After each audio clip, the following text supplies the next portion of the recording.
কি যে মজার ভুড়ি ভুনা, একবার না খেলে এর স্বাদ আপনি বুঝতেই পারবেন না।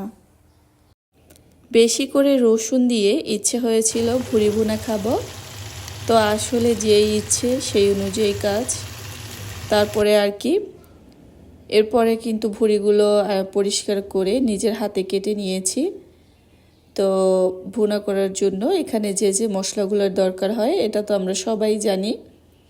তো সেই মশলাগুলো দিয়েই এখানে ভুড়িগুলো বেশ ভালোভাবে পরিষ্কার করেছি এবং সাইজ অনুযায়ী কেটে নিয়েছি। তো এরপরে আর কি মশলার সাথে ভালোভাবে মিশিয়ে রান্নাটা করে নিব। আর ভুড়ি ভুনা কিন্তু কম বেশি আমার মনে হয় সবাই পছন্দ করে। কিছু কিছু খাবার আছে যেগুলো কিনা অনেক সময় দেখা যায় বেশি খেতে ইচ্ছে হয়, তো আমারও ইচ্ছে হয়েছিল, এই কারণে আসলে বাজার থেকে নিয়ে আসা। তো যাই হোক, এরপরে আপনাদের সাথে রান্নাটা একটু শেয়ার করছি।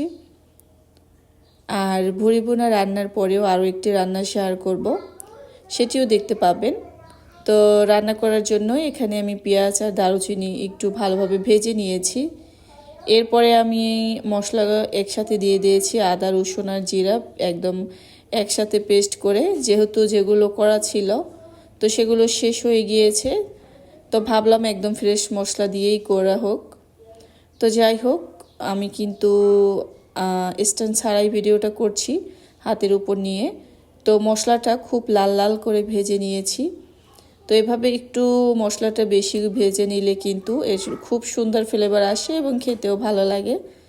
তো যাই হোক, আসলে এভাবে আমার অনেক সময় হয়, সেটা হচ্ছে দেখা যায় রান্না চুলাতে বসিয়ে এক পাশ থেকে আর এক পাশে যাই বা অন্য একটা কাজ করি, তখনই এসে দেখি আসলে কড়াইতে লেগে যায়। আর যেহেতু রান্নাঘরের কিচেন চিমনি, তারপরে অ্যাডজাস্ট ফ্যান, তো এগুলো যেহেতু অন করা থাকে, তো রান্নার যে গ্যাস সেগুলো তো আসলে বাহিরে চলে যায়।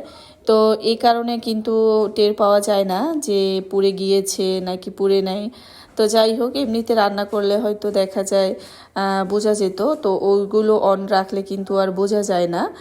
তো যাই হোক, রান্না করার সময় অন রাখতে হয়, না হয়তো যেহেতু ফ্ল্যাট বাসা, তো এগুলোর ভিতরে আসলে গন্ধ ছড়িয়ে যায়, এই কারণে আর কি ফ্যান চিমনি এগুলো অন রাখতে হয়। তো অনেক দিন পরে আর কি কবুতর রান্না হচ্ছে, তো খুব আগ্রহ করে আর কি রান্নাটা শুরু করেছিলাম। তো যাই হোক, আসলে ভুনার সময় অন্য কাজে ব্যস্ত হওয়াতে এমনটা হয়েছিল।